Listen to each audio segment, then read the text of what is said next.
और चलिए इसी के साथ फटाफट जरा आगाज़ करते हैं आज के हमारे विशेष सेगमेंट का, जिसमें हम हर रोज़ जो है एक विशेष थीम को पकड़ने की कोशिश करते हैं और ख़ास तौर से उन शेयरों पे बात करेंगे जो ट्रेंड में हैं और लगातार अच्छा प्रदर्शन कर रहे हैं, चाहे वो खबरों की वजह से हो या फिर अपने प्रदर्शन की वजह से। प्रदीप जी भी जुड़ चुके हैं हमारे साथ। प्रदीप जी, आपका भी बहुत बहुत स्वागत आज की इस विशेष चर्चा में जुड़ने के लिए। चलिए तो शुरुआत करना चाहेंगे sir Avinash sir Tata steel के साथ, और ये पूरा पैक क्या चल रहा है सर, और अभी क्या और अपसाइड बाकी है? 2% की तेज़ी टाटा स्टील में इस समय देखने को मिल रही है। लंबे समय से एक रेंज में था, अब उसके बाहर निकलने की कोशिश करता हुआ अविनाश सर, टाटा स्टील कितना दम बाकी? 10% एक महीने में? नहीं, बिल्कुल। देखिए, मेटल कंपनीज में तो बहुत ही अच्छी तेजी हमने देखी है। टाटा स्टील देखिए, हिंडाल्को देखिए, वेदांता देखिए। तो मुझे लग रहा है कि देखिए शॉर्ट टर्म में क्या हो रहा है कि ऐसा माना जा रहा है कि इंडिया यूएस की ट्रेड डील, चाइना की और यूएस की ट्रेड डील होती है तो बहुत सारी अनसर्टेनिटी मेटल मार्केट से निकल जाएगी। डोमेस्टिक इंफ्रा में भी बहुत कंजम्पशन बढ़ रहा है और मेरे ख्याल से टाटा स्टील ने बिजनेस अपडेट में ये भी कहा था कि इनके यूरोपियन ऑपरेशन से अभी अच्छी खासी ग्रोथ उनको मिलेगी। तो कहीं ना कहीं नंबर्स का भी अनुमान है कि टाटा स्टील में अच्छा ग्रोथ आएगा। तो मेरे ख्याल से देखिए अभी तो फंडामेंटली अभी भी काफी अट्रैक्टिव लग रहा है। तो यहाँ पे भी अगर किसी को खरीदना है लंबी अवधि के लिए तो थोड़ा सा एसआईपी के मोड से आप यहाँ पे भी एंट्री कर सकते हो। मेरे ख्याल से अगले 6-8 महीने में होपफुली ट्रेड डील होती है और करेंसी भी स्टेबलाइज होता है तो आपको और भी अच्छी बढ़त टाटा स्टील में देखने को मिलेगी। चलिए, ये बात यहाँ पर टाटा स्टील पर निकल करके आई है और इन सब के बीच में चलते हैं अगली कंपनी का रुख करते हैं और वो लेकर के आते हैं जरा जेएसडब्ल्यू स्टील, एक और जो है स्टील कंपनी जो है जिसमें काफ़ी शानदार मोमेंटम लगातार बनता हुआ दिखाई दे रहा है। प्रदीप जी जरा देखिए, अभी आज हम सोच रहे हैं कि एक सेगमेंट इस पर भी किया जाए। आज मेटल शेयरों की तेज़ी को लेकर के 2.5% ऊपर 1213 का भाव देखने को मिल रहा है। अभी क्या कोई अपॉर्चुनिटी है सर खरीदने की, या फिर रैली पूरी हो चुकी है? सर अभी भी मुझे लगता है कि ऊपर भागेगा ऑलमोस्ट। ये पर्टिकुलर स्टॉक 1350 तक जाने के लिए रेडी हो रहा है। तो ऑब्वियसली मैंने आपको कल भी बताया था, उससे पहले लास्ट एक हफ्ते से बता रहा हूँ मैं, नेक्स्ट 12-15 मंथ के लिए मेटल्स में मैं पॉजिटिव हूँ। और मुझे लगता है कि जेएसडब्ल्यू स्टील जिस तरीके का एक रेंज पे आप ट्रेंड पे चल रहा था, रेंज का ब्रेकआउट भी आया है, अब उसका टारगेट निकल के आ रहा है अभी 1350। तो बिल्कुल होल्ड करने का सलाह रहेगा जिनके पास पोजीशन है। चलिए, इस बीच जिंदल स्टील लेकर के आ गए जरा स्क्रीन पर। नतीजे जो है जिंदल स्टील के उतने शानदार नहीं रहे हैं। मुनाफा 26% के आसपास घटता हुआ यहाँ पर दिखाई दिया है और जो है हालांकि इसके बावजूद हम देख रहे हैं कि आज मजबूती है, 0.5-1% के आसपास की। बिट्टा में 5.5% के आसपास की गिरावट देखने को मिल रही है। 1082-1083 का लेवल देखने को मिल रहा है। अविनाश सर, नतीजे उतने अच्छे नहीं रहे हैं लेकिन ये है कि बाजार की उम्मीदों से थोड़े से बेहतर रहे हैं। आपकी टिप्पणी क्या रहेगी जिंदल स्टील को लेकर के? नहीं, देखिए मेरे ख्याल से अगर हम इस परफॉर्मेंस को देखें तो डेफिनेटली परफॉर्मेंस थोड़ा डिसअपॉइंटिंग है, लेकिन मार्केट उम्मीद कर रही है कि तीसरी तिमाही और चौथी तिमाही, सेकंड हाफ जो रहेगा विपुल, वो मेरे ख्याल से काफी अच्छा रहेगा। देखिए करंट क्वार्टर में तो डेफिनेटली नंबर्स में कोई बड़ा इंप्रूवमेंट दिख नहीं रहा है, लेकिन जो कमेंट्री है और जो ग्रोथ आउटलुक है सेकंड हाफ का, वो देखते हुए मुझे लगता है कि मार्केट शायद उसके ऊपर प्ले कर रहा है। और कहीं ना कहीं देखिए पीक वैल्यूएशन से तो ये अभी भी काफी निचले भाव पे मिल रहा है। तो मुझे लगता है कि थोड़ा सा इंतजार करिए, दिसंबर का क्वार्टर शायद सेकंड क्वार्टर से काफी बेहतरीन आ सकता है। तो यही बात है जो मार्केट्स डेफिनेटली डिस्काउंट कर रही है। ये बात है यहाँ पर। अच्छा सर, चूंकि आप प्राइमरी मार्केट पे भी नज़र रखते हैं, ये जो अभी जो आईपीओस खुले हुए, अभी आप जिक्र भी कर रहे थे काफ़ी पैसे उधर जाएंगे, आपको इन दोनों में कोई अच्छा लग रहा है सर? क्योंकि आपका एक नज़रिया हो जाए तो बेहतर रहेगा, जैसे चाहे वो लेंसकार्ट हो या ऑर्कला इंडिया हो, इनमें कोई बेहतर दिखाई दे रहा है? क्योंकि कई तरह की मिलीजुली प्रतिक्रियाएं आ रही हैं और आईपीओ बाजार में रिटेलर्स का भी काफ़ी इंटरेस्ट रहता है।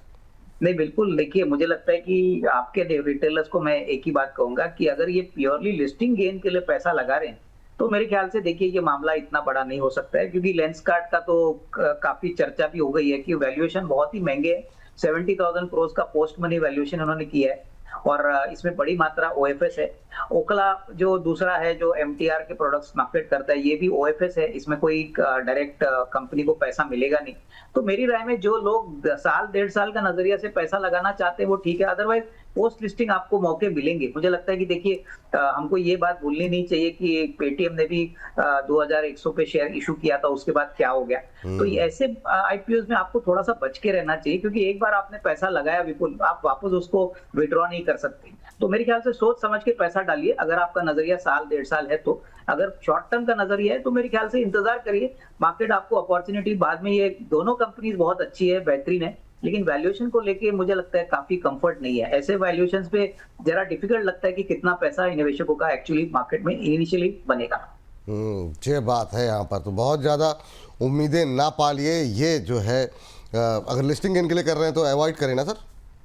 बिल्कुल, देखिए लिस्टिंग गेन में तो मुझे लगता है कि जो लोग 235 के पी पे ये शेयर खरीद रहे हैं, आप भी यकीन करोगे कि किस प्रकार से वैल्यू बनेगा। ऑफकोर्स इसमें एक बात है कि इन्होंने बहुत ही अच्छा ब्रांड बनाया है, मासेस तक लेके गए, और कहीं ना कहीं देखिए प्रोडक्ट बहुत अच्छा है। लेकिन वैल्यूएशन का अगर हम जिक्र करें तो वैल्यूएशन डेफिनेटली महंगा है, इसमें कोई डाउट नहीं है। ठीक है सर, समय पूरा हो गया है सर। और आपके साथ बातचीत करना चाह रहे थे, लेकिन आपकी व्यस्तता रहती है, तो बहुत बहुत शुक्रिया, बहुत बहुत धन्यवाद। कोई डिस्क्लोजर सर जाने से पहले देना चाहेंगे? बिल्कुल, जो भी शेयर्स हमने आज आपके शो पे कहे हैं, हो सकता है हमारे क्लाइंटों को हमने बताए होंगे, बट पर्सनल लेवल पे मेरी कोई पोजीशन नहीं। बहुत बहुत शुक्रिया सर, बहुत बहुत धन्यवाद आज की इस चर्चा का हिस्सा बनने के लिए, अपना समय देने के लिए बहुत बहुत धन्यवाद। चलिए, तो ये बात यहाँ पर अविनाश सर से हो रही थी। आगे बढ़ते हैं और कुछ एक और ट्रेंडिंग स्टॉक्स जो है वो डिस्कस करते हैं हमारे मेहमान प्रदीप जी के साथ। और यहाँ पर सर जरा आईओसी पे नज़र डालिए सर। आईओसी पे लगातार जो है एक जो है क्वेरीज भी बनी हुई है, मोमेंटम बना हुआ है। आज 160 के ऊपर अभी ट्रेड करता हुआ जो है ये शेयर, क्या संभावनाएं दिखाई दे रही हैं? 3-4% ऊपर। क्रूड में जिस तरीके से थोड़ी सी नरमी आई है, उसका भी असर यहाँ पर आता हुआ दिखाई दे रहा है। 160 क्रॉस हो गया है सर, क्या करें? सर जिनके पास पोजीशन है होल्ड रखने का सलाह होगा। 1 up to 178 180 on the way. बाकी एकदम लॉन्ग टर्म जिनका व्यू है, एंड अभी मूव अगर मिलेगा या से ओनली फॉर 20 रुपीज़ के लिए मैं देख पा रहा हूँ शॉर्ट टर्म में। बाकी अगेन ये फिर से अपना जो है स्लो मूवमेंट करता है, वैसे ही सेम पैटर्न में चला जाएगा। सो 180 टारगेट के लिए अभी आप होल्ड पे रहिए, मुझे लगता है कि बहुत जल्दी आपको देखने को मिलेगा। चलिए ठीक है, ये बात यहाँ पर निकल के आती हुई। अच्छा सर, चूंकि आईओसी पे बात हो रही ना, एक एमआरपीएल भी देख लीजिए। एमआरपीएल पे काफ़ी व्यूअर्स की क्वेरी भी थी, हमने अविनाश सर से तो डिस्कस किया था, लेकिन मैं चाहूँगा कि इसको इस सेगमेंट में भी हम लेकर के आएँ, क्योंकि ये आज के ट्रेंडिंग स्टॉक्स में एक तरीके से शामिल भी है। 5-5% की तेज़ी है, भाव आईओसी के बराबर है। इन दो में से अगर तुलना करें तो फ्रेश एंट्री के लिए ज़्यादा बेहतर कोई दिखाई दे रहा है आपको? देखिए फ्रेश एंट्री मुझे लगता है कि शॉर्ट टर्म में नहीं होना चाहिए ऐसे काउंटर्स में। एक बार मिनिमम आपको 3-4 महीने के लिए सोचना चाहिए, तब जाके आपको एमआरपीएल पे आपको 195-200 का प्राइस देखने को मिल सकता है। और अगर हम आईओसी पे देखेंगे 180 तक मैं अभी देख पर 180 मैक्सिमम 185 फिर से आपको वहाँ पे करेक्शन आता हुआ दिखाई देंगे। ये जो क्रूड की वजह से तेजी आ रहा है, ये शॉर्ट टर्म में तेजी आएगा और शॉर्ट टर्म में और थोड़ा कंटिन्यू हो सकता है। लेकिन ओवरऑल अगर आप 2-4-5 साल का डेटा देखेंगे, बहुत स्लो बेटा मोमेंटम यहाँ पे होता है। सो इसीलिए जिनका व्यू थोड़ा 3-4 महीना वाला है, एटलीस्ट आप छोटा सा मोमेंटम के लिए आप यहाँ पे बाय करके जा सकते हो। एमआरपीएल 170 तक, उससे पहले कुछ भी रेजिस्टेंस नहीं है, 170 जाने के लिए रेडी हो सकता है। ये बात यहाँ पर निकल के आई है। और इसी के साथ वेलकम करते हैं हमारे एक और विशेष मेहमान अमित जी का। अमित जैन जी जुड़ चुके हैं। अमित सर, बहुत बहुत स्वागत, बहुत बहुत धन्यवाद आज की चर्चा का हिस्सा बनने के लिए, अपना महत्वपूर्ण समय देने के लिए। गुड मॉर्निंग विपुल sir, good morning Pradeep ji. सबसे पहले तो दर्शकों को बहुत बहुत बधाई। अपन ऑलमोस्ट 1100 पॉइंट ऊपर है की हुई भविष्यवाणी से। बिल्कुल। और बैंक निफ्टी का टारगेट, पहला टारगेट दिया था 58,800 का, ऑलमोस्ट 58,690 तक आ चुके हैं हम। बहुत शानदार जो है सर आपकी भविष्यवाणी रही। उसके बाद से धुआंधार रैली जो है हम देख रहे हैं, और उम्मीद करते हैं कि नवंबर सीरीज में हम नए हाइस जो है वो लगाते हुए दिखाई देंगे। एक बार कल लग जाना चाहिए हाई, कल लग जाना चाहिए। ये सर अंदर से मतलब गट फीलिंग तो मुझे भी लग रही है कि 1-2 दिन की इसी हफ्ते लगना चाहिए, लेकिन देखते हैं। आज बुधवार है, परसों तक का आज 26,062 का हाई, इंट्राडे हाई पे इस समय ट्रेड करता हुआ बाजार। एक बार जरा इंट्राडे चार्ट निफ्टी का दिखा दीजिए, क्योंकि बहुत तेज़ी के साथ बाजार में फिर से रिकवरी आती हुई दिखाई दे रही है। ये देखिए 26,045 का लेवल दिखाई दे रहा है, लेकिन अभी फिलहाल 26,064-65 को क्रॉस कर रहे हैं हम लोग। ये देखिए धुआंधार, मतलब ये निफ्टी के चार्ट ऐसा लग रहा है जैसे किसी स्टॉक का चार्ट हो, इतनी तेज़ी से जो है शॉर्ट कवरिंग जो है। बिल्कुल जैसा एक बड़ा शॉर्ट कवरिंग में जिस तरीके से देखने को मिली है सर कितने 60 अब 20% के आसपास जो है शॉर्ट्स जो है वो कवर हुए हैं। अगर हम देखें पहले की जो तुलना में जो स्थिति देखने को मिल रही थी 2% के आसपास सिर्फ लॉन्ग पोजीशन थी जब हमने अक्टूबर सीरीज़ का आगाज़ किया था, वो अब पहुंच करके शायद 15-20% के आसपास हो गई है। तो ये देखिए निफ्टी बैंक स्मॉल कैप सब में रिकवरी आती हुई दिखाई दे रही है, धुआंधार रफ्तार बाजार के अंदर। सर आज क्या 26,100 भी क्रॉस होगा लग रहा है क्या प्रदीप जी और अमित जी, दोनों की चिप्पड़ी छोटी छोटी? 26,150 आ जाएगा सर, आज आना चाहिए ने स्पॉट 26,150 पे ट्रेड करवा देना चाहिए आज शाम तक, हो सकता है शो करते करते भी लग जाए। अरे बाप रे, प्रदीप जी सहमत है आप इससे या फिर आपका अलग व्यू है? देखिए क्योंकि कल का रेसिस्टेंस ऑलरेडी पार हो चुका है, सो कहीं ना कहीं लग रहा है एक दो दिन में 26,350 26,300 ऑन द वे। दोनों हमारे एक्सपर्ट जो है वो बुलिश दिखाई दे रहे हैं। अब देखना ये है कि शाम तक की स्थिति क्या रहती होगी। आखिरी के आधे घंटे में आजकल हो रहा है बड़ा खेल। बिल्कुल जी, कल के शो में मैंने बताया था कि क्यों बाजार में करेक्शन की पॉसिबिलिटी नहीं है, तो कल का अगर शो किसी ने नहीं देखा तो एक बार उसको रेफरेंस के तौर पे देखना चाहिए, सीखने को मिलेगा लोगों को। बिल्कुल, ये महत्वपूर्ण बात आपने कही। तो कल का शो भी आप लोग जा करके देखिए इस कार्यक्रम के बाद। अब वापस लौट करके आते हैं अपनी थीम के ऊपर, जहां पर कि हम बातचीत कर रहे थे ऐसे ट्रेंडिंग स्टॉक्स को लेकर के, जहां पर धुआंधार रफ्तार देखने को मिल रही है। और इस पे जो है अगली टिप्पणी जो आप लोगों की जानना चाहेंगे, और ये सवाल अमित जी आपसे ही होगा।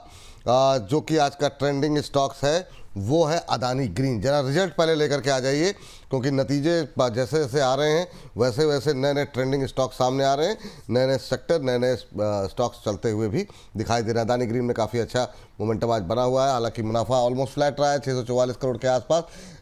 रेवेन्यू भी फ्लैट रहा है। एबिटा की अगर बात करें तो यहाँ पर 17% की ग्रोथ देखने को मिली है। मार्जिन्स अच्छे खासे इंप्रूव हुए हैं, मतलब 74 से 86, तो मार्जिन्स में इंप्रूवमेंट है। प्रॉफिट क्यों गिरा फिर, ये हो सकता है थोड़ा सा डिटेल में देखना पड़ेगा अदानी ग्रीन को। लेकिन अगर आज मोमेंटम देखें तो बनता हुआ अच्छा दिखाई दे रहा है। अमित जी क्या टिप्पणी रहेगी आपकी अदानी ग्रीन को लेकर के? सर ये फटने के लिए रेडी है। अगर आज की क्लोजिंग 1115 के ऊपर हो जाती है तो कल और 5-7% की तेजी दिखा सकता है। ओवरऑल मैं इसको 1250 तक देख रहा हूँ। कल अगर जैसा आज रात में कुछ अनाउंसमेंट्स होंगे और उसके बाद 1 तारीख को भी मीटिंग के पॉजिटिव आउटकम आते हैं तो बाजार ये अदानी ने पूरा ग्रुप एक अच्छी खासी रैली 7 से 8% की दिखाने के लिए रेडी है। अदानी में धुआंधार रैली की संभावना यहाँ पर जता रहे हैं अमित जी। थोड़ा आप ये देखिएगा कि अगर अदानी की जैसा आप कह रहे हैं कि 7-8% की रैली दिखेगी तो कहाँ पर ज़्यादा रहेगी। लेकिन इस बीच जरा अदानी पावर, चूँकि हम लगातार चर्चा में रखे हैं, 2-3 दिन बीच में सुस्ताया भी है। प्रदीप सर आप देखिए, और प्रदीप सर आप आजकल आप इतना चेहरे पर इतना तनाव लेके क्यों चल रहे हैं? आजकल आपके चेहरे पे वो ताजगी जो पहले हुआ करती थी, जो खुशी हुआ करती थी, वो नहीं लगती। हमेशा ऐसा लगता है आप तनाव में हैं।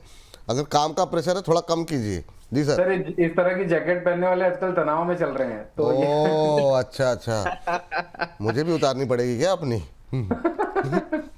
प्रदीप जी। नहीं सर, कोई तनाव नहीं है सर। और देखिए अभी अदानी पावर सर बेसिकली 164-165 के आसपास का प्राइस चल रहा है। मुझे लगता है कि 200 ऑन द वे है। जिनके पास पोजीशन है बिल्कुल बने रहिए, जैसे कि एज वेल एज मैं बहुत नीचे से इसको रिकमेंड करते आ रहा हूँ, बिल्कुल होल्ड करने का सलाह रहेगा जी। अच्छा, होल्ड करने की सलाह रहेगी, खरीदने की सलाह कहाँ रहेगी? खरीदने की सलाह सर ऑलरेडी मुझे लगता है कि करेंट जोन से भी आप ले सकते हो। अब ज़्यादा कंफर्ट मिलेगा अगर कभी भी ये 140 145 उससे भी थोड़ा नीचे मिलता है तब। लेकिन जैसे कि टारगेट 200 एंड अबव है तो फिर आप इसका व्यू थोड़ा रखिए। मिनिमम 3-4 क्वार्टर आपको इसमें वेट करना है। करेंट जोन से भी आप बाई करके जा सकते हो। अमित सर आपके फेवरेट अदानी काउंटर, पहला सवाल। दूसरा, चूंकि इससे जुड़ा हुआ ही हमारी एक दर्शक हैं सोनम जी, उनका भी सवाल है अंबुजा सीमेंट को लेकर के, वो भी इसी समूह का हिस्सा है और वो कह रही हैं कि मैंने 530 में लिया था, 620 पे एग्जिट कर दिया था, क्या मैं फिर से इस लेवल पर एंट्री करूं या फिर पुराना हाई पकड़ सकते हैं, क्या करना चाहिए? तो ये थोड़ा सा कन्फ्यूजन में है। तो क्या इनको अंबुजा ही पकड़ना चाहिए, जो कि इनको एक बार प्रॉफिट हुआ है तो हो सकता है कई बार आपको लेवल समझ में आते हैं तो आप उसी में ट्रेड करते रहते हैं बार बार।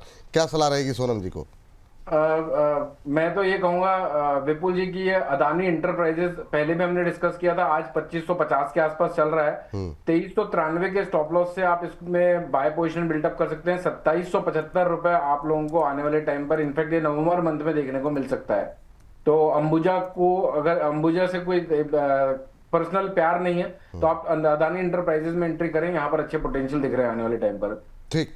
और पर्सनल प्यार अगर- हो भी तो बाजार में पर्सनल प्यार शेयरों से मत कीजिए, मतलब ये हाँ। मेरी व्यक्तिगत राय है कि वो ठीक है, आपको कंपनी का प्रमोटर नहीं बनना है भाई, ठीक है, जहाँ पे बेहतर अपॉर्चुनिटी हो आपको पैसे से प्यार होना चाहिए, जहाँ 4 पैसे बन जाए अच्छी बात है वहाँ पे। तो ये फिलहाल के लिए सलाह यहाँ पर निकल के आ रही है। इस बिल्कुल जी, बीच प्यार ना बाजार के भाव को देख के लोगों को हो जाता है कि ये मेरे पास नंबर ऑफ शेयर्स ज्यादा आ जाएंगे अंबुजा सीमेंट्स के, और अदानी में लूंगी तो मेरे को 1 आएगा, वहां जाऊंगी तो मैं 5 आ जाएंगे। तो क्वांटिटी देख के लोगों को बड़ा सेटिस्फेक्शन होता है कि यार क्वांटिटी में आ गया है, लेकिन अगर इन टर्म्स ऑफ परसेंटेज देखना चालू कर दे अपना दर्शक तो शायद उसको फिर एक्चुअल जो फैक्ट है बाजार के return in terms of return, तब उनको रियलिटी चेक हो जाएगा। बात तो सही कह रहे हैं सर आप, और बाकी में प्यार को लेकर के जो आपने फलसफा समझाया है बिल्कुल सही समझाया है, और प्यार ही करना है तो बोनस के साथ कीजिए, आपके साथ लगातार बना हुआ है, और बाकी प्यार करेंगे तो तनाव रहेगा। प्रदीप जी के चेहरे पे देखिए कितना तनाव दिखाई देता है आजकल। प्रदीप जी भी अवेलेबल है प्यार के लिए। हाँ, तो खैर ये अवेलेबल भी हैं, बात सही है। मैं तो समझ नहीं पाता हूँ ये अवेलेबल हैं, सिंगल हैं या फिर इंगेज्ड हैं। बड़ी बुरी स्थिति है सर, बताते कुछ है नहीं नहीं और सर, फिर हम भी सिंगल है। छिड़ते नहीं है। ठीक है, अपना व्यक्तिगत सिंगल जीवन है, है। सिंगल है। हाँ चलिए ठीक है सर। मुस्कुराहट इनकी बनी रहे। 2200 से ज़्यादा दर्शक हमारे साथ जुड़े हुए हैं, और ऐसे ही संख्या बल को आप लोग अपने प्यार से बढ़ाते रहिए, और जितना हो सके अपने व्हाट्सएप स्टेटस पे, ट्विटर पे, फेसबुक पर लिंक को शेयर करते रहिए, यही आप लोगों से निवेदन है। चलिए इस बीच पल्लवी जी की एक टिप्पणी आई है और इस पर बातचीत कर लेते हैं। इस पर हम लोगों ने पहले भी बातचीत की है एक शेयर पे, गोदावरी पावर, और ये हमारे मंच पर कई बार डिस्कस भी हुआ है और पावर पे भी बात भी हो रही थी। 7% की रैली, क्या धुआंधार रैली यहाँ पर गोदावरी पावर में देखने को मिल रही है। आज एक से एक शेयर जो है, और तब तूफानी रफ्तार में है। एक महीने में 15% के आसपास की रैली यहाँ पर देखने को मिली है। 2-4 दिन पहले यहाँ पर तेज खबर आई थी कि कंपनी ने अपने छत्तीसगढ़ प्लांट पे जो है अपना जो कामकाज इनका रुका हुआ था वो शुरू कर दिया है, और उसकी वजह से भी उस दिन इसमें अच्छी खासा मोमेंटम बनता हुआ दिखाई दिया था। आज 7% की तेजी। किसका नंबर है प्रदीप जी, आप बताइए। आज ही 305 दिख सकता है सर गोदावरी पावर।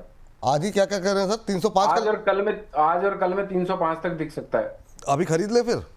खरीद सकते हैं, बीटीएसटी कर सकते हैं। चलिए तो 275 के नीचे क्लोज नहीं होता तो 305 कल तक ये दिख सकता है।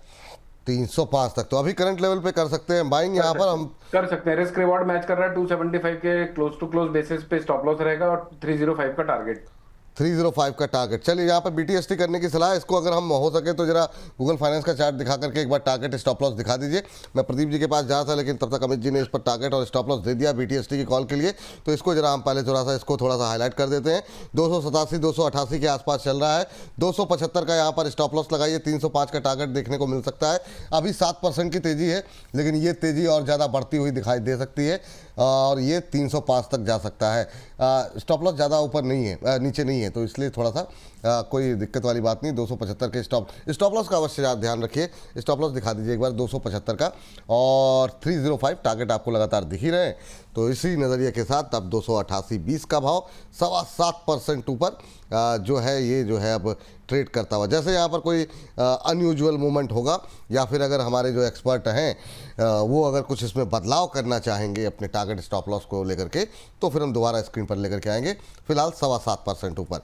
तो ये एक और जो है आज का ट्रेंडिंग स्टॉक्स निकल करके आया है। अच्छे शेयर आज निकल करके आ रहे हैं।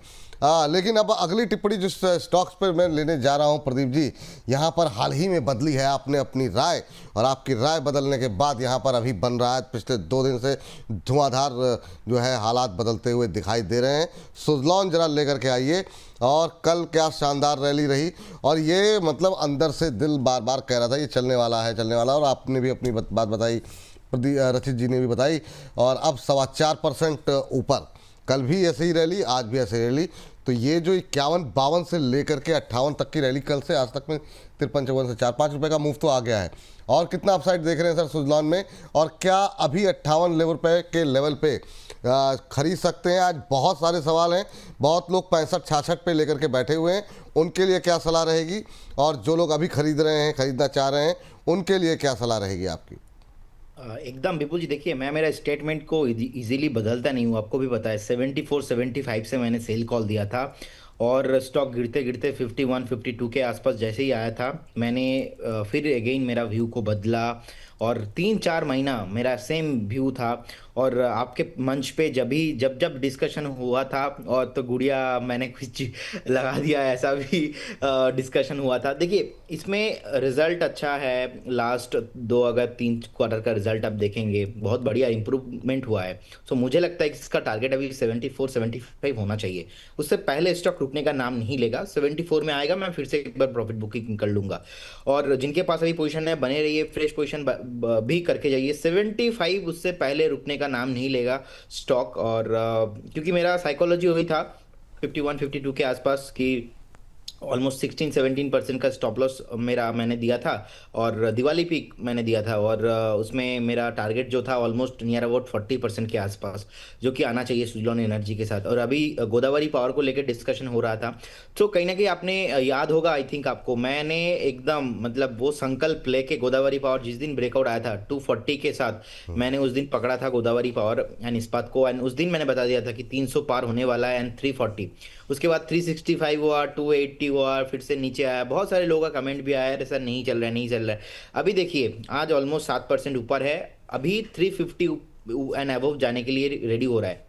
मैं अभी अगेन बता रहा हूँ, करेंट जोन से भी 300 पार होगा, 300 पार के बाद 350 ऑन द वे है। हमने 240 245 में बोनस चैनल पे डिस्कशन किया है, हमारे क्लाइंट को भी हमने विद डिस्क्लेमर हमने कॉल भी दिया था। सो कहीं ना कहीं इसमें फंडामेंटली वैल्यू है और पावर सेक्टर चल रहा है। सो इसमें 350 उससे पहले रुकने का नाम नहीं लेगा। ऐसा एक दो स्टॉक है अभी भी जो परफॉर्म नहीं कर रहा है, बहुत सारे लोगों को लग रहा है सर अभी भी क्यों नहीं चल रहा है। सर सब कुछ चलेंगे, बस आपको पेशेंस रखना चाहिए। पेशेंस देंगे तो सब कुछ चलेगा, विदाउट पेशेंस मार्केट पे काम नहीं बनेगा। सो सुजलॉन पे मेरा पॉजिटिव व्यू है, अगेन गोदावरी पावर में पॉजिटिव व्यू है, 350 जाने के लिए रेडी हो रहा है। अच्छा, एक सवाल पूछूं आपसे, गोदावरी पावर, अदानी पावर और सुजलॉन, इन तीन में से सबसे शानदार इन तीनों में कौन सा लग रहा है आप तीनों को, आप दोनों को? क्योंकि ये तीनों शेयरों में, पावर शेयरों में बहुत कम ऐसा होता है कि हम तेजी की बात करते हैं, सब में ज़्यादा दम किस में दिखाई दे रहा? प्रदीप जी जरा आप देखिए जरा, और उसके बाद से हमें सर आप no doubt sir, Adani power तीनों के साथ ही मैं जाना पसंद करूंगा। तीनों के लिए मेरा अलग अलग साइकोलॉजी है। सुजलॉन के लिए साइकोलॉजी यही था, सुजलॉन ऊपर से बहुत गिर गया था और रिजल्ट सेशन आ गया था और कहीं ना कहीं मुझे लग रहा था फंडामेंटल बढ़िया है, चल जाएगा, चल गया। गोदावरी पावर में ब्रेकआउट लगा दिया था, जैसे ब्रेकआउट लगाया चल गया। ऑब्वियसली दोनों फंडामेंटली बढ़िया है। अब अदानी पावर मैं स्टार्टिंग से रिकमेंडेशन देते आ रहा हूँ, अदानी पावर में तो नो डाउट पॉजिटिव है। तीनों में से मुझे लगता है कि तीनों में ही पोटेंशियल है, तीनों में ही थोड़ा थोड़ा आपको स्टॉक रखना चाहिए। ऐसा कोई भी एक स्टॉक नहीं है जो आपका पोर्टफोलियो में नहीं होना चाहिए। अदानी पावर ऑब्वियसली फंडामेंटली बहुत बढ़िया है, लीडर है। सो कहीं ना कहीं ज़्यादा अगर लॉन्ग टर्म वाला किसी में व्यू है तो अदानी पावर के साथ है। सुजलॉन में मैं 74 75 तक सुजलॉन के साथ हूँ, उसके बाद एक बार रिव्यू करेंगे। और गोदावरी पावर में मैं 340 के 350 तक मैं गोदावरी पावर के साथ हूँ। चलिए, तो ये तीनों ही बिल्कुल एकदम फटने के लिए तैयार हो रहे हैं। अमित जी की भाषा में कहें तो बिल्कुल एकदम ये लोग धमाकेदार रैली की तैयारी में है। डिसीजन जो है वो अभी तक प्रदीप जी का आया है, लेकिन भाषा जो है वो अमित जी की है। अब अमित जी का निर्णय लेते हैं, इन तीनों में क्या उनका निर्णय है। अमित सर। सर 60-40 के रेशो में 60 गोदावरी पावर और 40% अदानी पावर। सुजलॉन को मैं अवॉइड करना चाहूंगा, क्योंकि जहां पर जनता होती है वहां पर मैं यूजुअली पार्टिसिपेट करना कम पसंद करता हूं। क्योंकि ऐसे मार्केट में सर करेक्शन आता है तो सबसे पहले ये छोटे छोटे शेयर ही गिरते हैं। तो अभी ऐसे मार्केट में अगर आप छोटे शेयर ले भी रहे हैं तो आप उसका एग्जिट प्लान जरूर बना के रखिएगा पहले, स्टॉप लॉस और टारगेट के साथ। क्योंकि जब छोटे शेयर गिरते हैं तो वो दब जाते हैं सर, फिर उठ ही नहीं पाते हैं वो जल्दी। तो आप ये कह रहे हैं, आपका निर्णय ये है गोदावरी पावर 60 और अदानी पावर 40, ये दो पे फोकस रखें, सुजलॉन को अवॉइड करें, आपका मानना है। प्रदीप जी का मानना है ये सुजलॉन पे अभी बिल्कुल भरोसा करें और नतीजे आने वाले, नतीजों के बाद मुझे भी लग रहा है कि इसमें एक और रैली आनी चाहिए। पिछली बार 62 के ऊपर अगर सुजलॉन की क्लोजिंग हो जाती है तो मेरा थोड़ा माइंडसेट पॉजिटिव हो जाएगा इसमें एंट्री करने के लिए। रिजल्ट आने दीजिए सर, आप देखिएगा जो है ना, ये जब रिजल्ट आते हैं उसके इर्द गिर्द चलना शुरू होता है। ये पिछले तीसरा चौथा क्वार्टर है।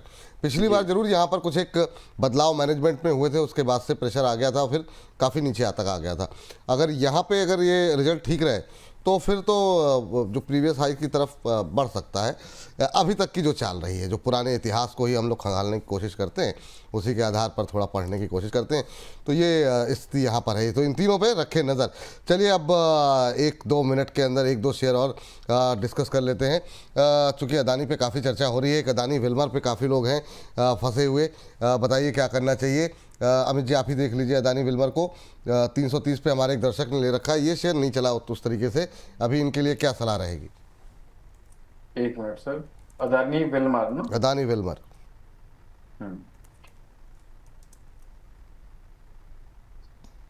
मेरी स्क्रीन पे नहीं आ रहा है सर। प्रदीप जी आप इसको कवर प्रदीप कर जी आप देख लीजिए सर कहीं ना फटाफट। कहीं देखा जाए तो देखिए, बहुत टाइम से अदानी ग्रुप में अगर कोई भी एक स्टॉक जो मेरा पसंद नहीं है एंड इन्वेस्टर्स का पैसा डुबाया है, वो एक ही कंपनी है, अदानी व्हीलमर। अदानी व्हीलमर आप देखेंगे आईपीओ आया था, उसके बाद लगातार थोड़ा बहुत चलने के बाद लगातार कंटिन्यूअसली लास्ट हो गया सर 2-3-4 साल हो चुका है ऑलरेडी, कंटिन्यूअसली लोअर लो लगा के नीचे आ रहा है, कंटिन्यूअसली वीकली ब्रेकडाउन है, मंथली ब्रेकडाउन है। सो ये जो आज 1-2% का तेजी है, मैं इसको तेजी नहीं देखता। हर उछाल में आपको बेचना है, क्योंकि प्लान ही यहाँ पे एग्जिट होना चाहिए। कभी भी अगर आपको 285 290 कभी भी दिख जाए तो आपका पूरा माल खाली करना है। तो अभी भी यहाँ पे फंडामेंटल लेवल पे सही नहीं हुआ है स्टॉक, और कहीं ना कहीं देखेंगे स्टॉक ने बहुत ज्यादा इन्वेस्टर्स को पैसा डुबाया है। तो मैं बोलूंगा यहाँ पे रहने का कोई मतलब नहीं है। आप एक बार अच्छे दिन देख के कभी भी उछाल में एग्जिट करने का प्लान कीजिए। कोई डिस्क्लोजर आपका? Investment in securities market subject to market, जितने भी स्टॉक्स को लेकर सर मैंने बात किया, कोई भी स्टॉक्स में मेरा कोई पर्सनल पोजीशन नहीं है। हो सकता है कि क्लाइंटों का पोजीशन हो, स्टॉक मार्केट पे कुछ भी गारंटी नहीं होता, पास्ट परफॉर्मेंस फ्यूचर में इंडिकेट नहीं होता। तो एक बार फिर से आपको खुद से एनालिसिस करना पड़ेगा एंड सोच के, जो एनएससी का भी एक स्लोगन है, सोच कर समझ कर निवेश कर, वही आप मेंटेन करके चलिए। बहुत बहुत धन्यवाद विपुल जी आपको, अमित सर आपको, and thank you so much. Thank you so much, बहुत बहुत धन्यवाद, बहुत बहुत शुक्रिया आपका आज की इस चर्चा में जुड़ने के लिए। एक और विशेष मेहमान हमारे साथ जुड़ रहे हैं, तो इस सेगमेंट को भी 2-4 मिनट और खींचते हैं, क्योंकि कुछ एक महत्वपूर्ण रिजल्ट हमसे मिस अभी तक हमने डिस्कस नहीं किए और जिस पर हम लोग लगातार बातचीत करते भी आए हुए हैं। प्रीमियर एनर्जी लेकर के आ जाइए ज़रा। प्रीमियर एनर्जी पे अगर अभी हम देखें तो हालांकि ऑलमोस्ट फ्लैट ट्रेड करता हुआ, कोई खास गतिविधि यहाँ पर है नहीं।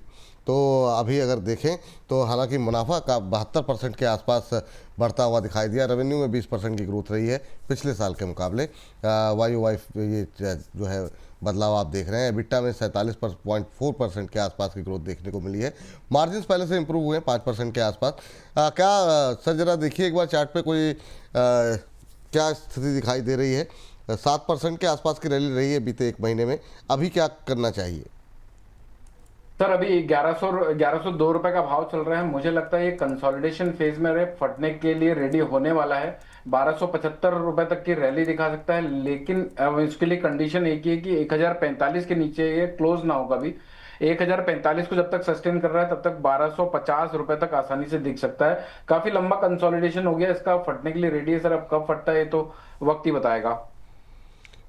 चलिए इस बीच जो है हमारे साथ जुड़ चुके हैं एक और विशेष मेहमान, अरुण जी हमारे साथ जुड़ चुके हैं। अरुण सर बहुत बहुत स्वागत, बहुत बहुत धन्यवाद आपका आज की इस विशेष चर्चा का हिस्सा बनने के लिए। और सर हम बातचीत कर रहे हैं आज के ट्रेंडिंग स्टॉक्स पे, बहुत महत्वपूर्ण जो है शेयरों पे बातचीत हुई है। अभी थोड़ी देर पहले 3 महत्वपूर्ण शेयरों में बातचीत हुई, सोच रहे हैं इसी के इर्द गिर्द थम लिया जाए।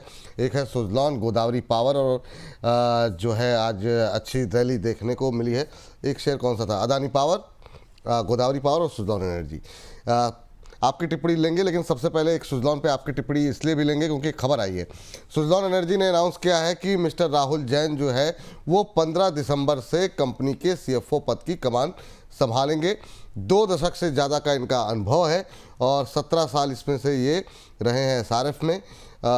चलिए, और भरत रमानी जो है वो नए CEO होंगे। तो पिछले क्वार्टर के जब रिजल्ट आए थे तो कुछ एक लोगों ने इस्तीफा दिया था, उसके बाद से यहाँ पर थोड़ा प्रेशर रहा था। अब जो है नए रिजल्ट आने के पहले जो है ये नए बदलाव होते हुए दिखाई दे रहे हैं। आपकी टिप्पणी क्या रहेगी? बीते 2 दिनों में काफ़ी अच्छा मोमेंटम। विपुल जी अगेन सेम वही राय रहेगी। 52 रुपए का स्टॉप लॉस है स्टॉक में, तो उसके स्टॉप लॉस के साथ ही बने रहना है। अगेन ये स्टॉक हम रिकमेंड नहीं करते हैं विपुल जी, तो अभी भी उसमें कोई बाइंग की रिकमेंडेशन मेरी तरफ से नहीं है। पर एक पॉजिटिव डेवलपमेंट हुआ है जिस वजह से स्टॉक गिरा था, उसमें थोड़ी क्लैरिटी आई है, वापस मोमेंटम स्टॉक में बना है। और स्टॉक अब F&O में भी है तो उसका भी मोमेंटम ज्यादा देखने को मिलता है।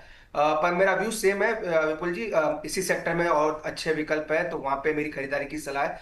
पर जिनके पास सुजलॉन है, मेरा स्टॉप लॉस 52 रुपए का है, पहले भी वही सजेस्ट किया था, अभी भी वही है। पर ज्यादा टेक्निकल्स की बात है, टेक्निकल थोड़े मजबूत हुए हैं स्टॉक के और थोड़ा मोमेंटम और स्टॉक में बन सकता है। चलिए ठीक। अगली कंपनी जो है वो लेकर के आते हैं, जिस पे कि रिजल्ट एक आया हुआ है आइडिया फोर्ज का। उस पे जो है ज़रा आप दोनों की राय फटाफट जानना चाहेंगे। आइडिया फोर्ज के रिजल्ट्स ज़रा स्क्रीन पर लेकर के आ जाइए। मुनाफा 41.3% बढ़ा है, रेवेन्यू में 10% की ग्रोथ रही है, इबिटा पे प्रेशर है, मार्जिन्स की अगर बात करें तो वहाँ पर भी थोड़ा प्रेशर बनता हुआ दिखाई दिया है। लेकिन अगर हम शेयर पे बात करें तो ऑलमोस्ट फ्लैट ट्रेड करता हुआ आधे % के आसपास की तेज़ी यहाँ पर देखने को मिल रही है, आधे पौने % के आसपास की। क्या टिप्पणी रहेगी अमित सर? संक्षिप्त टिप्पणी आपकी और फिर अरुण सर आपकी। सर 493.30 का भाव चल रहा है। ये इसको BTST करके जा सकते हैं। 485 के नीचे का स्टॉप लॉस, 510 और 519 तक के टारगेट हमें आने वाले 2-4 दिनों में देखने को मिल सकते हैं। अच्छा ठीक है सर। और अगली टिप्पणी यहाँ पर जानना चाहेंगे सर। एक चीज़ मैंने देखी इस बार, एक चीज़ जो बड़ा परिवर्तन हुआ है, मझगांव के रिजल्ट देखिए। रिजल्ट पिछली बार जितना प्रेशर दिखाई दे रहा था उतना प्रेशर अब नहीं है, मतलब डिफेंस की कंपनियों के अंदर रिजल्ट्स के अंदर। आप इसको कितना पॉजिटिव मान रहे हैं या कैसे पढ़ रहे हैं? हालांकि बहुत ज़्यादा कंपनियों के रिजल्ट आने बाकी हैं अभी, लेकिन 2-4 कंपनियों के जो भी रिजल्ट आए हैं, आपकी टिप्पणी क्या रहेगी और आइडिया फोर्स पे आपके कमेंट? विपुल जी, डिफेंस पे मेरा व्यू पॉजिटिव है। पर पहले भी मैंने आपसे कहा, ये जो प्राइवेट कंपनीज है इनमें खासकर ड्रोन वगैरह पे, इनमें एक गिनी चुनी एक एस्ट्रा माइक्रो मुझे पसंद है। बाकी कोई ऐसी कोई कंपनी मुझे पसंद नहीं आती, क्योंकि वैल्यूएशंस के चक्कर है और रिजल्ट्स काफी वोलेटाइल रहते हैं। मैचडॉक के रिजल्ट अच्छे थे, स्टॉक में प्रेशर आया क्योंकि स्टॉक वैल्यूएशंस के हिसाब से ठीक ठाक है, तो इसीलिए मुझे लग रहा है उसमें इसलिए प्रेशर है। पर मैचडॉक मुझे लग रहा है कहीं ना कहीं सेटल होकर वापस पॉजिटिव मोमेंटम दिखाएगा। पर आइडिया फोर्ज विपुल जी, मुझे लग रहा है इसके अलावा इसके ही विकल्प में देखें तो एस्ट्रा माइक्रोवेव मुझे लग रहा है वो ज्यादा बेटर स्टॉक है, तो उस पर बाइंग की सलाह रहेगी।